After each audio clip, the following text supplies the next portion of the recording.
Hello दोस्तों, स्वागत है आप सभी को फ्री क्लासेज पर। आज हम एनसीईआरटी क्लास 7th के अध्याय 4 अम्ल, क्षारक और लवण के बारे में पढ़ेंगे। अब इसी तरह के और भी आपको वीडियो देखना हो सभी विषयों के, तो आप हमारे यूट्यूब चैनल फ्री क्लासेज को सब्सक्राइब कर सकते हैं और प्लेलिस्ट में जाकर देख सकते हैं। और भी बेहतर तरीके से उसे बनाया गया है। उम्मीद है आप लोगों को भी अच्छा लगेगा। तो आइए हम अध्याय 4 अम्ल, क्षारक, लवण को शुरू करते हैं।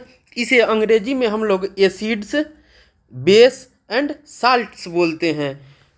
आपने दैनिक जीवन में हम नींबू, इमली, नमक, शक्कर और सिरके जैसे अनेक पदार्थों का उपयोग करते हैं। दैनिक जीवन का मतलब होता है कि डेली जो हम सामान यूज करते हैं उसमें नॉर्मली जो होता है नींबू, इमली, नमक, शक्कर और सिरके जैसे अनेक पदार्थ का हम लोग उपयोग कर लेते हैं। क्या इन सब का स्वाद एक समान होता है? तो नहीं। आइए हम सारणी 4.1 में सूचीबद्ध किए गए कुछ खाद्य पदार्थों के स्वाद पर ध्यान दें। यदि आपने इनमें से पदार्थ का स्वाद नहीं चखा हो तो उसे चखिए और परिणामों को सारणी 4.1 में लिखिए। जैसे हमसे कहा जा रहा है कि पदार्थ का नाम दिया हुआ है और कैसा स्वाद है उसको हम लोगों को सारणी में लिखना है। तो हम बारी बारी से पदार्थों को क्या करेंगे, चखेंगे और उनका स्वाद हमें कैसा लग रहा है उसके बारे में हम लोग लिखेंगे।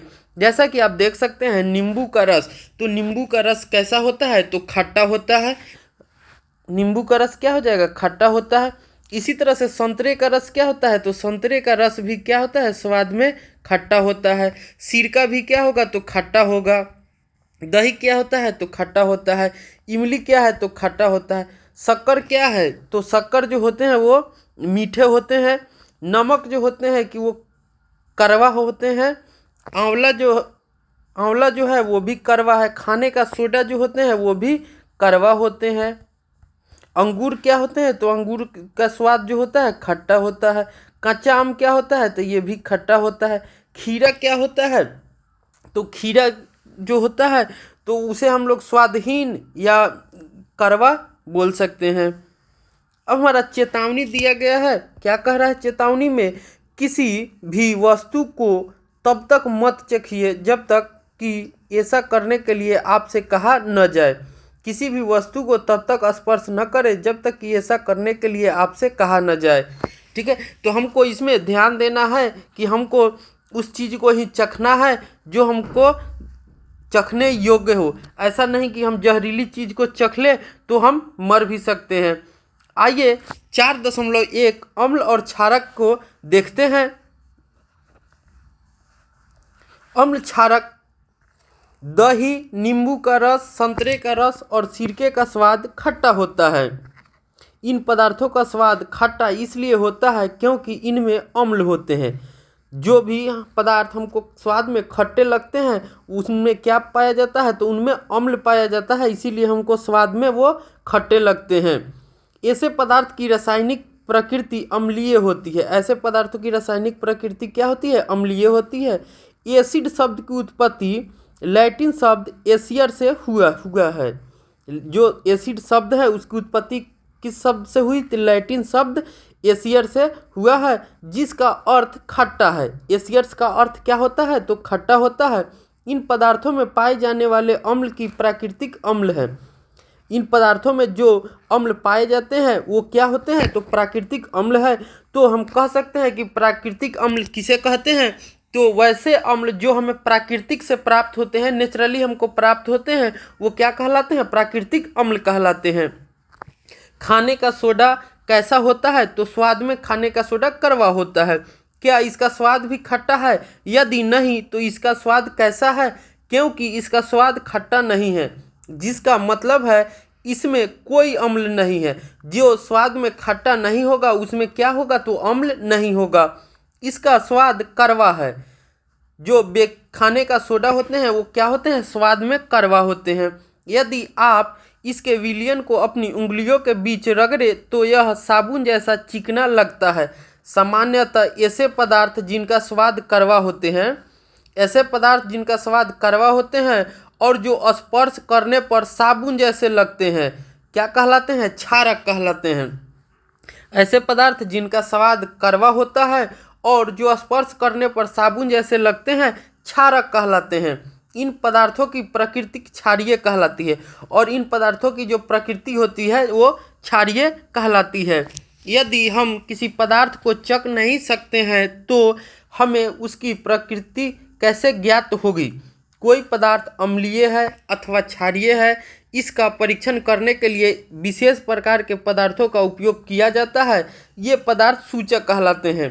तो सूचक किसे कहते हैं?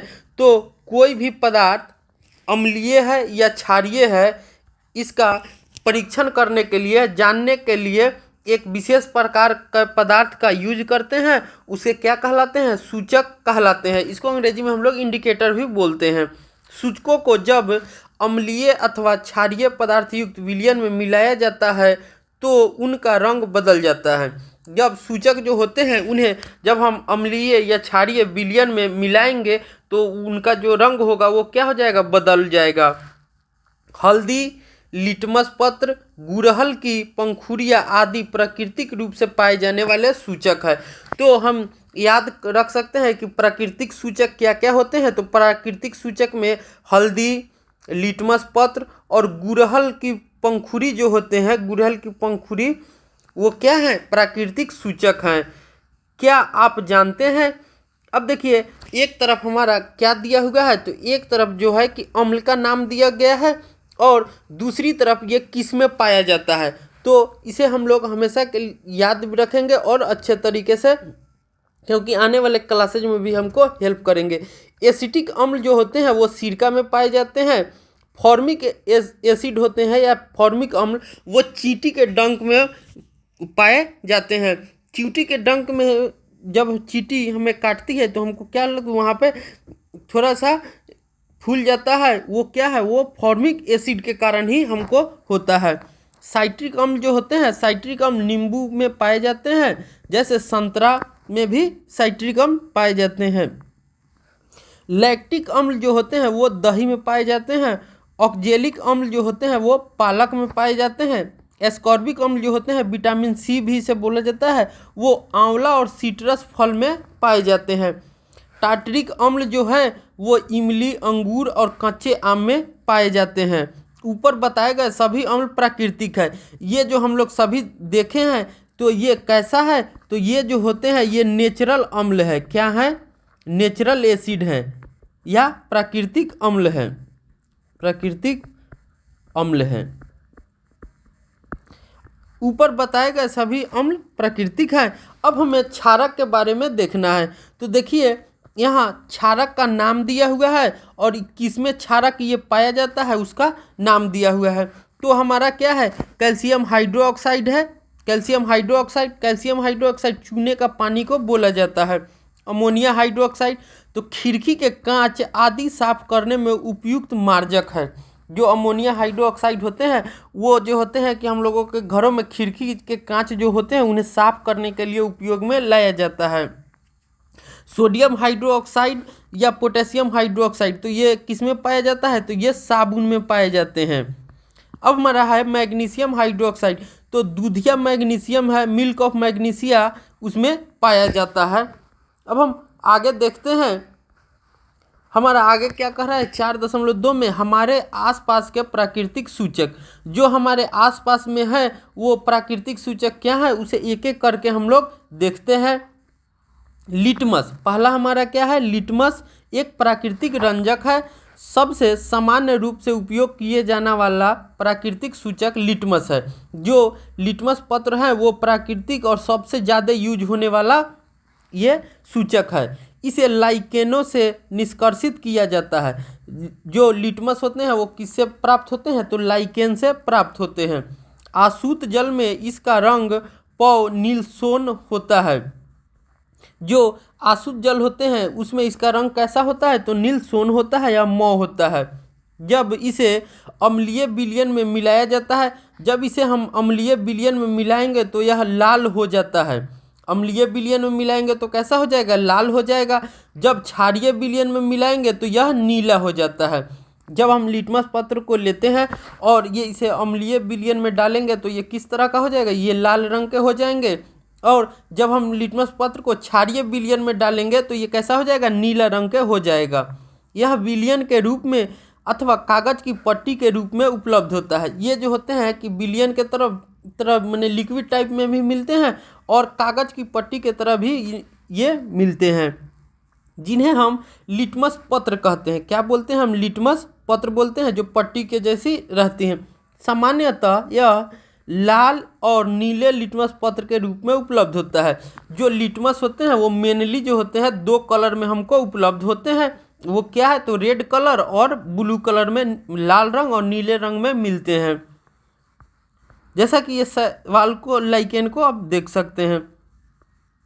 अब हम क्रियाकलाप 4.1 को देखते हैं और उसे समझते हैं। 4.1 में हमसे क्या कह रहा है, प्लास्टिक के किसी प्याले, कटोरे या प्रखनली में नींबू का रस लेकर उसमें थोड़ा सा पानी मिलाइए। एक प्लास्टिक का प्याला लेना है और उसमें नींबू का रस थोड़ा सा मिला लेना है।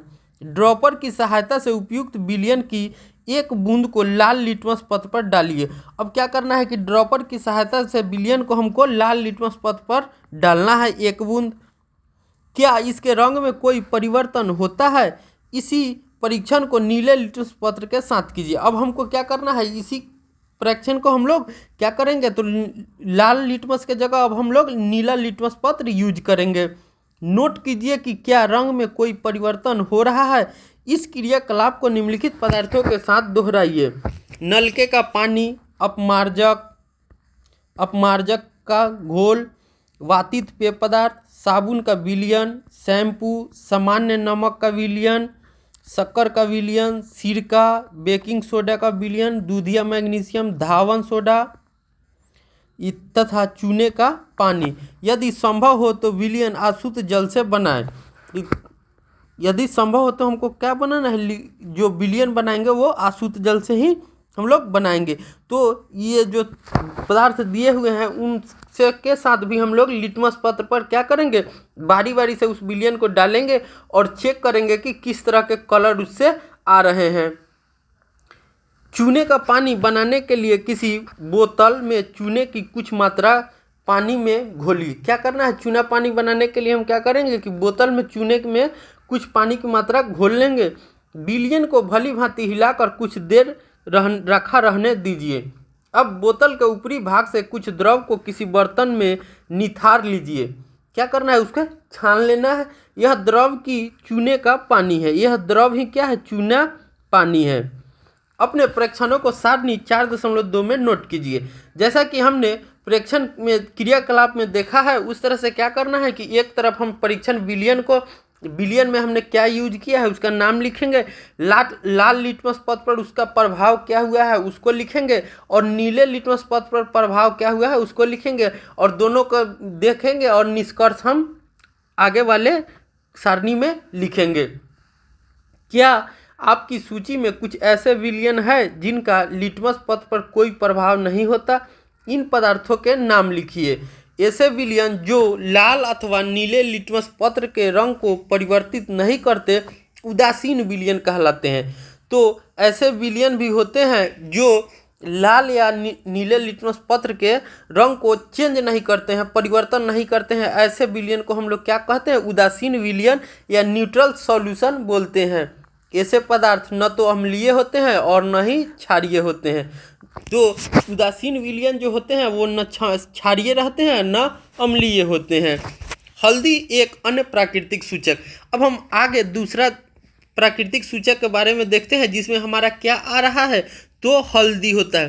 पहला क्या था, लिटमस पत्र, दूसरा क्या है, हल्दी। अब हम क्रियाकलाप 4.2 को देखते हैं और उसे फिर समझते हैं। हमारा 4.2 में क्या कह रहा है, 1 चम्मच हल्दी पाउडर लीजिए। 1 चम्मच क्या करना है, हमको हल्दी पाउडर लेना है। इसमें थोड़ा जल मिलाकर इसका पेस्ट बनाइए। 1 चम्मच हल्दी पाउडर लेंगे, उसमें थोड़ा सा जल मिलाकर इसका हम लोग पेस्ट बना लेंगे। स्याही सोखता या फिल्टर पत्र पर हल्दी का पेस्ट लगाकर हल्दी पत्र बनाइए और उसे सुखा लीजिए। हल्दी पत्र की पतली पतली पट्टियाँ काट लीजिए। हल्दी पत्र की पट्टी पर 1 बूंद साबुन का विलयन डालिए।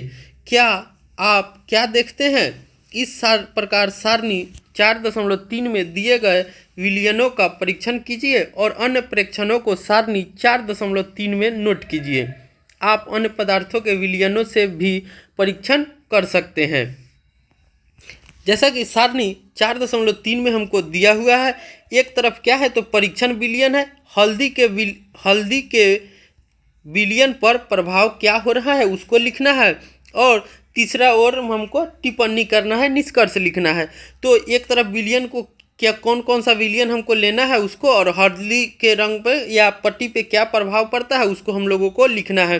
तो नींबू का रस, संतरे का रस, सिरका, दूध, मैग्नीशिया, खाने का सोडा, चूने का पानी, शक्कर, नमक, इन सभी विलयनों को लेना है और बारी बारी से हल्दी पे के पत्र पे हम लोग टेस्ट करेंगे। आप अपनी माता के जन्मदिन पर उनके लिए विशेष बधाई पत्र बना सकते हैं। सादे सफ़ेद कागज़ की शीट पर हल्दी का पेस्ट लगाइए और उसे सुखा लीजिए। रुई के फाहे की सहायता से इस पर चूने के पानी से एक खूबसूरत फूल बनाइए। आपको एक सुंदर बधाई पत्र मिल जाएगा। अब हम आगे देखते हैं सूचक के रूप में गुड़हल के पुष्प। जो गुड़हल के पुष्प हैं उनका हम लोग किस प्रकार सूचक के रूप में उपयोग करते हैं उसको देखते हैं। तो इस तरह से हम प्राकृतिक सूचक के 3 चीज़ों को देखें। पहला हमारा क्या था, लिटमस था। दूसरा हमारा क्या था तो हल्दी का विलयन था। तीसरा क्या हो गया तो गुड़हल के पुष्प हो गए। तो गुड़हल के पुष्प किस तरह से काम करते हैं, क्रियाकलाप 4.3 को हम लोग देखते हैं और उसे समझते हैं। क्या कह रहा है, गुड़हल के पुष्प की कुछ पंखुड़ियाँ एकत्र कीजिए, इकट्ठा करिए और उन्हें किसी बीकर में रख दीजिए। इसमें थोड़ा गर्म जल मिलाइए। पंखुड़ी के जो बीकर है उसमें रख देना है और क्या करना है, उसमें गर्म जल मिलाना है। मिश्रण को कुछ समय तक रखिए जब तक विलयन रंगीन न हो जाए। रंगीन जल को सूचक के रूप में उपयोग कीजिए, और रंगीन जल को हमको क्या करना है, सूचक के रूप में उपयोग करना है। इस सूचक की 5-5 बूंदें सारणी 4.4 में दिए गए प्रत्येक विलयन में मिलाइए। जैसा कि ये सारणी 4.4 में विलयन जो दिए हुए हैं उन पे हमको 5-5 बूंद रख के सूचक को और विलयन को पता करना है कि किस तरह का रंग, जैसे आरंभिक रंग क्या है और अंतिम रंग क्या होगा, उसका हम लोगों को पता चल जाएगा। तो विलयन कौन कौन सा लेना है तो शैम्पू ले लीजिएगा, नींबू का रस, सोडा जल, सोडियम हाइड्रोजन कार्बोनेट का विलयन, सिरका, शक्कर का विलयन, नमक का विलयन। सूचक का अम्लीय, क्षारीय और उदासीन विलयनों पर क्या प्रभाव पड़ता है। गुड़हल के पुष्प का सूचक अम्लीय विलयनों को गहरा गुलाबी, मैजेंटा और क्षारीय विलयनों को हरा कर देता है। जो गुड़हल के पुष्प रहते हैं वो जो होते हैं अम्ल को क्या कर देते हैं तो गहरा गुलाबी कर देते हैं, और क्षारीय जो विलयन होंगे उसे हरा कर देता है। अब आप इन प्राकृतिक सूचकों को बनाकर उनसे अम्लीय, क्षारकीय और उदासीन विलयनों में रंग परिवर्तन देखने का प्रयास कर सकते हैं। पहेली आपके लिए निम्नलिखित समस्याएं लेकर आई है। क्रियाकलाप 4.4 को हम लोग देखते हैं।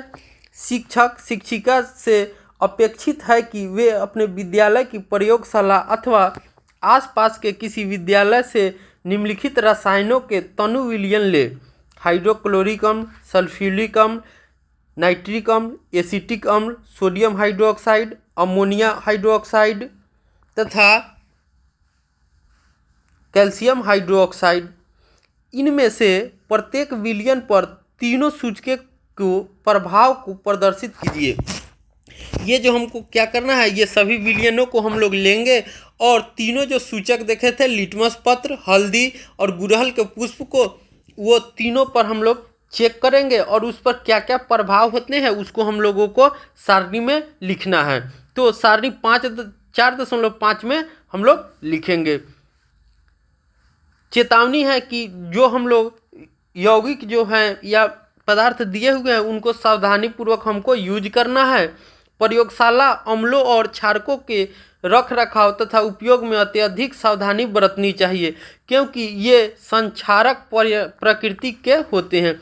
ये संक्षारक प्रकृति के होते हैं जो त्वचा में जलन उत्पन्न करते हैं और उसे हानि पहुंचाते हैं, इसीलिए हमको सावधानी पूर्वक उसको यूज करना चाहिए। अब हम आगे 4.3 उदासीनीकरण को देखते हैं। हमने पढ़ा है कि अम्ल नीले लिटमस को लाल कर देता है और क्षारक लाल लिटमस को नीला कर देता है। हमने आगे देखा है कि अम्ल जो होते हैं वो नीले लिटमस को लाल कर देते हैं और जो क्षारक होते हैं वो लाल लिटमस को नीला कर देते हैं। आइए अब यह देखें कि जब किसी अम्ल को किसी क्षारक में मिलाया जाता है तो क्या होता है। हम उस सूचक का उपयोग करने जा रहे हैं जिसका आपने अभी तक उपयोग नहीं किया है। इसे फिनोल्फथेलीन बोलते हैं। क्या बोलते हैं? फिनोल्फथेलीन बोलते हैं। अब हम क्रियाकलाप 4.5 को देखते हैं। यह क्रियाकलाप शिक्षक द्वारा कक्षा में निर्देशित किया जाना चाहिए। किसी प्रश्नावली के 1/4 भाग का मतलब हो जाता है कि आपने किसी एक चीज़ को लिया, उसका मान लीजिए ये हमने एक चीज़ है तो इसको 4 हिस्सों में बांट दिया। तो 4 हिस्सों में बांट दिया तो जब हम ये एक हिस्सा लेंगे तो हमारा क्या हो जाएगा? 1/4 हो जाएगा, क्योंकि ये 4 हिस्से में से मैंने एक हिस्सा लिया था। ये हो जाता है कुल और ये जो हो जाता है कि भाग कितना मिला। तो 1/4 का मतलब हमारा क्या हो जाएगा? 1/4 ने 4 भाग में 1 भाग तनु हाइड्रोक्लोरिक अम्ल से भर लीजिए। इसका रंग नोट कीजिए। फिनोल्फथेलीन विलयन के रंग को भी नोट कीजिए। सूचक के 2-3 बूंद में अम्ल मिला लेना है। प्रश्नावली को धीरे धीरे हिलाइए। क्या आपको अम्ल के रंग में कोई परिवर्तन दिखाई देता है? अम्लीय विलयन में ड्रॉपर से सोडियम हाइड्रोक्साइड की 1 बूंद डालिए। प्रश्नावली को धीरे धीरे हिलाइए।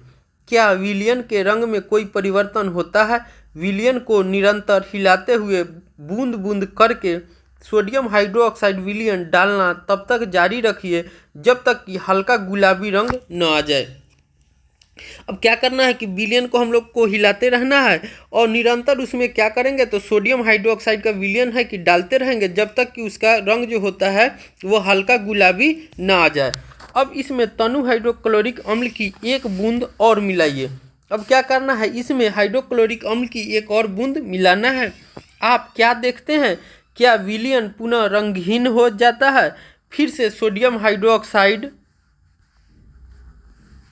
की 1 बूंद मिलाइए। क्या रंग में कोई परिवर्तन होता है? विलयन पुनः गुलाबी हो जाता है। फिर जब हम हाइड्रोक्लोरिक अम्ल मिलाते हैं तो जो विलयन होते हैं वह पुनः गुलाबी हो जाता है।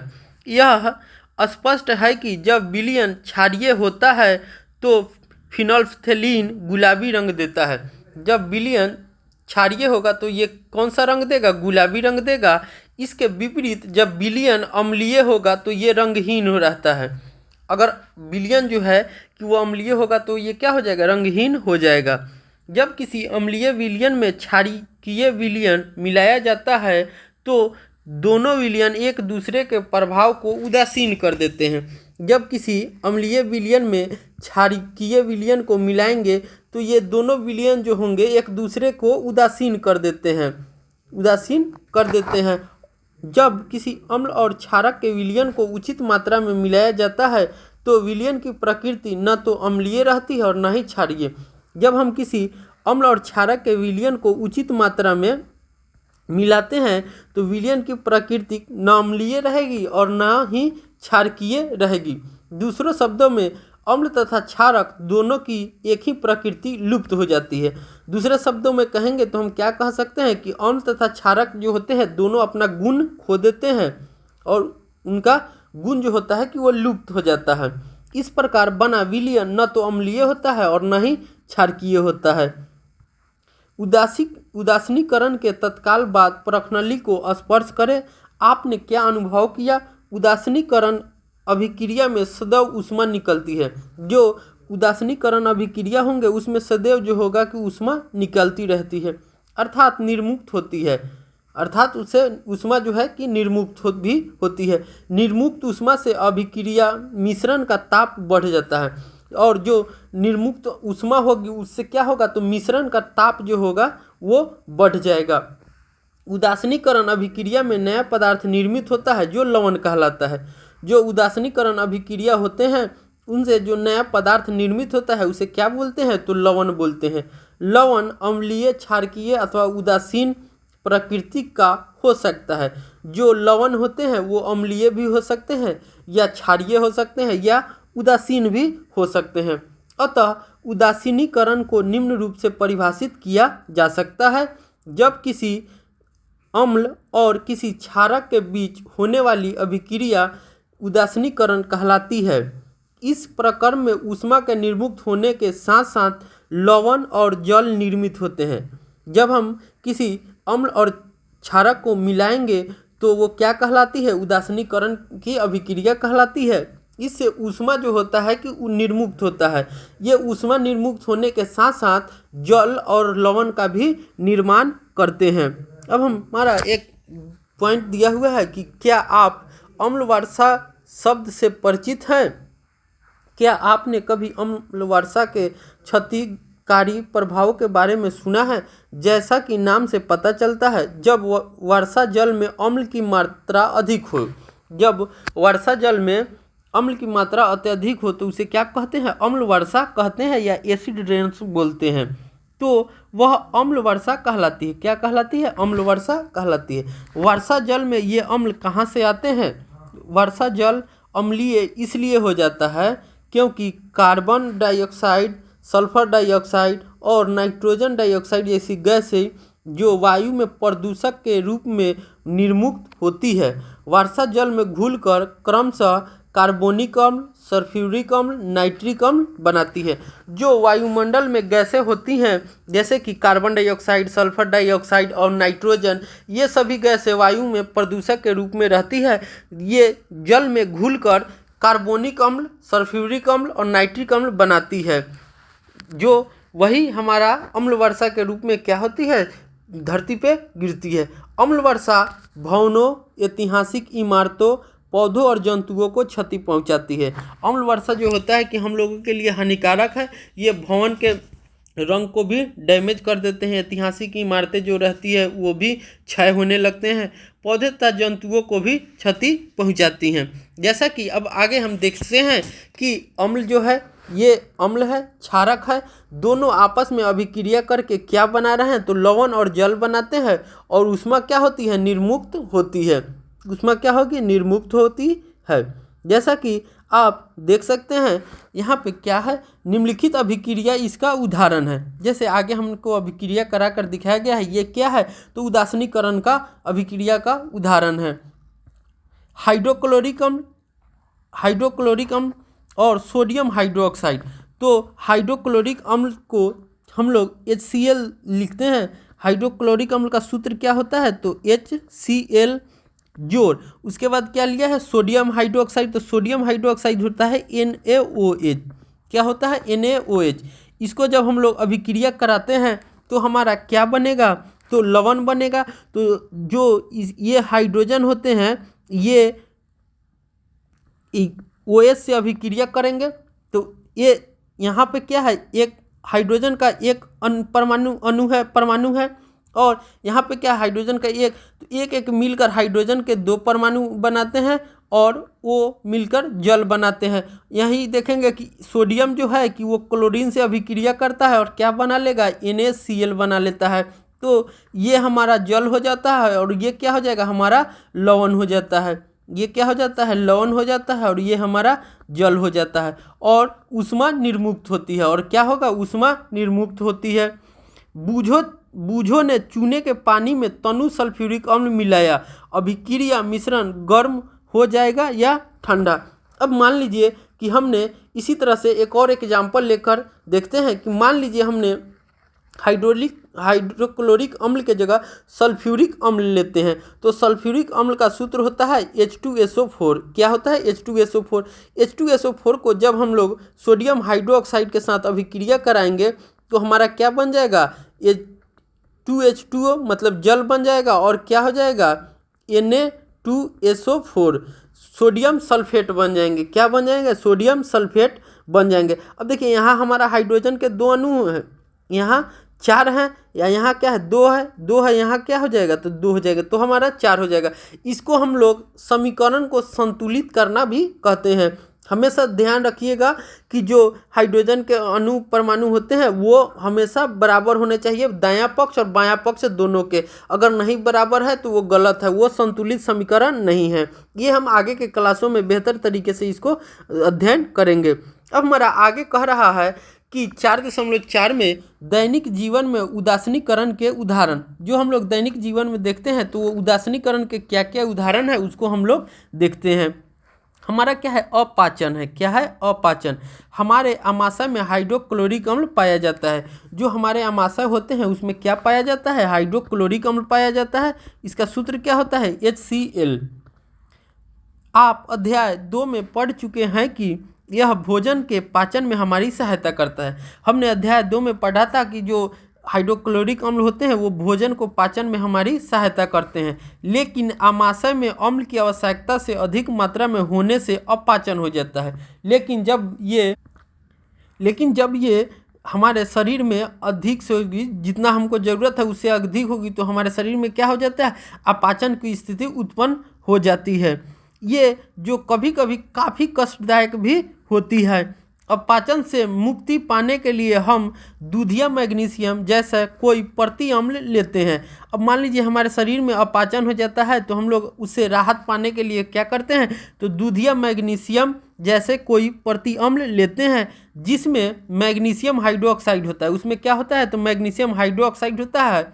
यह अत्यधिक अम्ल के प्रभाव को उदासीन कर देता है, और ये क्या करता है, अभिक्रिया करके ये अत्यधिक अम्ल को क्या करता है, न्यूट्रलाइजेशन कर देता है, उदासीनीकरण कर देता है। जैसे कि इसको हम लोग समीकरण द्वारा समझ सकते हैं। जैसे हमारे आमाशय में क्या बनते हैं, तो हमारे आमाशय में हाइड्रोक्लोरिक अम्ल बनते हैं। ये क्या करेंगे, मैग्नीशियम हाइड्रोक्साइड MgOH2 होता है। तो ये जो होते हैं हाइड्रोक्लोरिक अम्ल जो होंगे वो MgOH2 से अभिक्रिया करके क्या बना लेंगे, तो जल बना लेंगे H2O। और जो मैग्नीशियम होते हैं वो मैग्नीशियम जो होंगे क्लोरीन से अभिक्रिया करके क्या बना लेंगे, तो MgCl2 बना लेंगे। क्या बना लेंगे, MgCl2।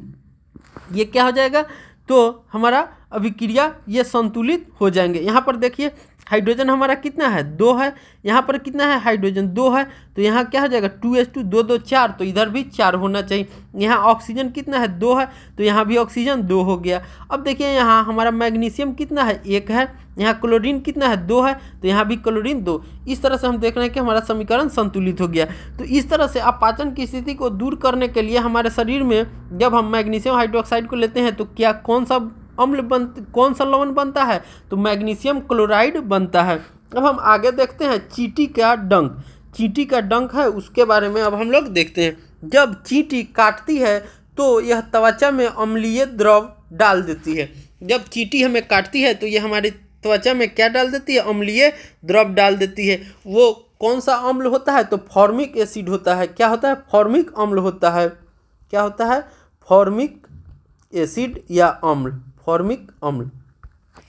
अब हम देख रहे सोडियम हाइड्रोजन कार्बोनेट NaHCO3 ये सोडियम हाइड्रोजन कार्बोनेट का सूत्र है। अथवा कैलेमाइन विलियन मल कर उदासीन किया जाता है। जहां हम लोग मान लीजिए चींटी का डंक काट लेता है तो वहाँ क्या करेंगे, सोडियम हाइड्रोजन कार्बोनेट का या कैलेमाइन का विलियन का उस पर मल कर उसको उदासीन करते हैं, जिससे क्या बन जाता है, जिंक कार्बोनेट बन जाता है, और हमारा जो दर्द है वो कम हो जाता है। अब हमारा आगे है मृदा उपचार। जो मिट्टी में अम्लीय या क्षारीय प्रवृत्ति होती है उसको कैसे दूर किया जाता है उसके बारे में अब हम लोग देखते हैं। रासायनिक उर्वरकों का अत्यधिक उपयोग मृदा को अम्लीय बना देता है। जब हम खेतों में अधिक मात्रा में रासायनिक उर्वरक का उपयोग करते हैं तो वो मृदा को अम्लीय बना देता है। यदि मृदा अत्यधिक अम्लीय अथवा अत्यधिक क्षारीय हो तो पादपों की वृद्धि अच्छी नहीं होती।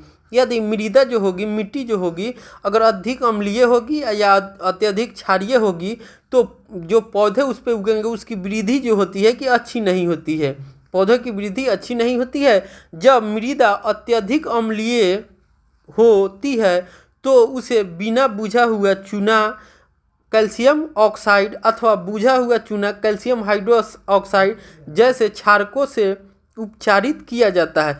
जैसे मान लीजिए कि जब मृदा जो होगा कि वो अम्लीय होगा तो हम लोग क्या यूज करते हैं, बुझा हुआ चूना या बिना बुझा हुआ चूना क्षारकों के रूप में उपचारित करते हैं। यदि मृदा जो हो कि क्षारीय हो तो उसमें क्या मिलाते हैं, जैव पदार्थ मिलाते हैं। जैसे कैल्शियम यहाँ पर क्या है, बिना बुझा हुआ का सूत्र क्या हो जाता है, कैल्शियम ऑक्साइड, तो इसको क्या हो जाएगा CaO, और कैल्शियम हाइड्रोक्साइड का क्या हो जाता है CaOH2। ये हमारा क्या होता है, इसका सूत्र होता है।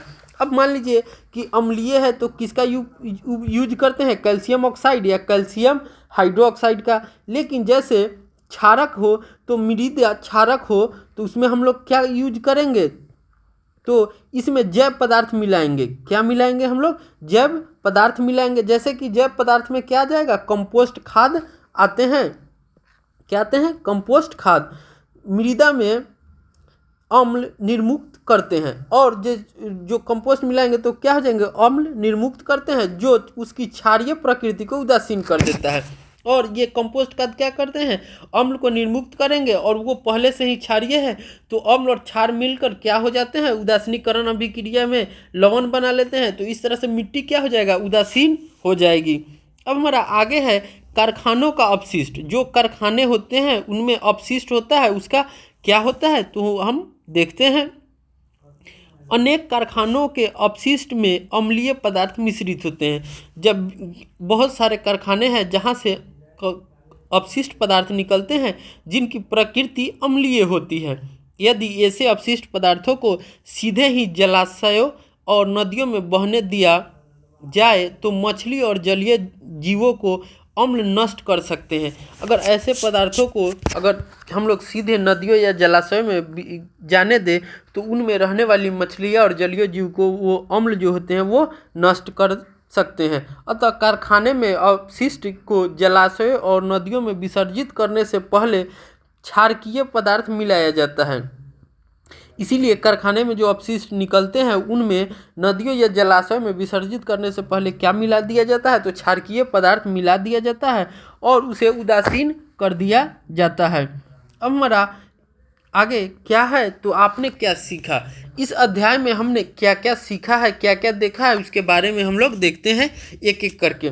हमारा पहला बिंदु क्या कह रहा है, अम्ल स्वाद में खट्टे होते हैं। अम्ल जो होते हैं वो स्वाद में कैसे होते हैं, तो खट्टे होते हैं।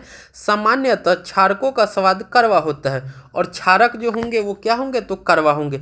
अम्ल स्वाद में खट्टे होंगे, क्षारक होंगे स्वाद में कड़वा होता है, तथा उनका स्पर्श साबुन जैसा होता है। साबुन जैसा उनका स्पर्श होता है क्षारकों का। हमारा दूसरा बिंदु क्या कह रहा है, अम्ल नीले लिटमस पत्र को लाल कर देता है। जो अम्ल होते हैं, एसिड होते हैं, वो नीले लिटमस को लाल कर देंगे, और क्षारक जो होते हैं वो लाल लिटमस को नीला कर देते हैं। जो क्षारक होंगे वो लाल लिटमस को नीला करेंगे और अम्ल जो होंगे वो नीला लिटमस को लाल करते हैं। हमारा तीसरा बिंदु क्या है, वे पदार्थ जो न तो अम्लीय होता है और न ही क्षारकीय उदासीन कहलाते हैं। अब वैसे पदार्थ जिनमें न अम्लीय गुण होती है और न क्षारकीय होती है वो क्या कहलाते हैं, उदासीन कहलाते हैं। अब हमारा अगला बिंदु है, ऐसे पदार्थों के विलयन जो अम्लीय, क्षारकीय और उदासीन विलयन में भिन्न रंग दर्शाते हैं सूचक कहलाते हैं। जो भी पदार्थ हो या विलयन को हम लोग लेते हैं उसकी प्रकृति कैसी है, अम्लीय है, क्षारकीय है या उदासीन है, उनमें रंगों के द्वारा जो दर्शाते हैं वो क्या कहलाते हैं, सूचक कहलाते हैं। अम्ल और क्षारक एक दूसरे को उदासीन करके लवण बनाते हैं। अम्ल और जो क्षारक होते हैं वो एक दूसरे को उदासीन करके लवण बनाते हैं। लवण अम्लीय, क्षारकीय अथवा उदासीन प्रकृति के हो सकते हैं। जो लवण होते हैं वो अम्लीय भी हो सकते हैं, क्षारकीय भी हो सकते हैं अथवा उदासीन प्रकृति के भी हो सकते हैं। एक और हमारा बिंदु आता है इसमें पीएच स्केल। क्या आता है, पीएच स्केल। तो पीएच स्केल जो रहता है कि इस तरह का स्केल रहता है जिसमें 14 जो होते हैं कि खंड होते हैं, ठीक है। 1 2 3 4 5 6 7 8 9 10 11 12 14 इस तरह से 3 4 5 6 7 8 9 10 11 12 13 14 इस तरह से पीएच स्केल होता है। इस तरह से 14 रहते हैं। 1 से जो 7 तक रहते हैं वो 1 से 7 तक वो अम्लीय होते हैं या अम्ल होते हैं जो, और 7 जो रहते हैं 1 से 6 तक अम्लीय होते हैं। 7 जो रहते हैं उदासीन रहते हैं, उदासीन। और 8 से लेकर 14 तक ये क्या होते हैं, तो ये जो होते हैं क्षारकीय होते हैं। क्या होते हैं? क्षारकीय होते हैं। इधर रहेंगे तो एसिड, इनको न्यूट्रल बोलते हैं, उदासीन को न्यूट्रल। और 8 से लेकर जो 14 तक होते हैं ये क्या होते हैं? क्षारकीय या बेस होते हैं। पीएच का फुल फॉर्म होता है potential of hydrogen. Potential of hydrogen क्या होते हैं? पोटेंशियल ऑफ हाइड्रोजन मतलब कि हाइड्रोजन की शक्ति या ताकत। तो इस तरह से हम लोग अम्लीय है या प्राकृतिक है, ये मॉडर्न डेज में हम लोग इसी का यूज करते हैं। वो क्या था? तो वो हमारे प्राकृतिक सूचक थे। क्या क्या प्राकृतिक सूचक थे? तो लिटमस पत्र, हल्दी या गुड़हल के पुष्प, ये पीएच स्केल होते हैं। इसे हम लोग आसानी से पता कर लेते हैं। उम्मीद है आप लोगों को बेहतर तरीके से समझ में आया होगा। अगर फिर भी कोई आपको किसी समस्या है या समझने में कहीं दिक्कत हो रहा है तो आप हमारे कमेंट सेक्शन में लिख सकते हैं, उसे और भी बेहतर तरीके से आप लोगों को समझाया जाएगा। मिलते हैं अगले वीडियो में, तब तक के लिए बाय।